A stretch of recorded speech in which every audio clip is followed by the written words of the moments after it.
This is the story of how a team of 27 people from Toledo, Ohio, flew 1,700 miles across the ocean to share the love of Jesus with the people of the Dominican Republic. I've never been out of the country, let alone on an airplane. Arriving in the Dominican, all I could do was wonder at how beautiful it was. Yeah, as we drove around, it was jaw-dropping how from one moment to the next, I would move between well-dressed kids to poverty. We saw how most people live without much, or even access to clean water.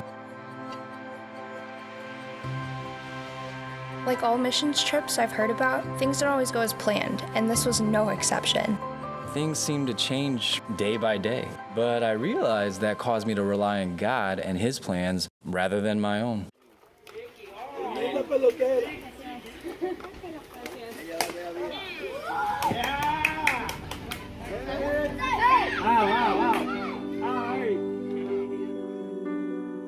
What I loved about this trip is that I wasn't stuck doing one thing. Yeah, we got to see a lot of different ways Christians can show God's love. Like when I helped with the construction of Orlando's house on the farm, I gained a bigger picture of how missions actually has a lasting impact on the community's needs.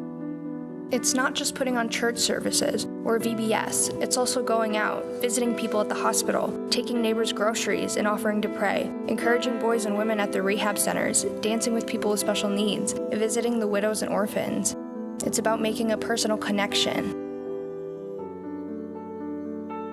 Missions is something I want to be a part of.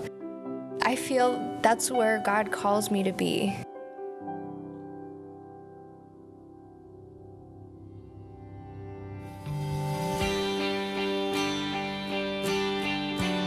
The missionaries expressed how thankful they were that we came to serve beside them where they have already started ministry. Yeah, I didn't think about how important it was to encourage the missionaries and the national church in the Dominican, but after this trip, I think I understand. I know that missions is for all Christians to be part of and not just those called to go. I think God is calling me into missions. I can't help but feel I left some part of my heart in the DR.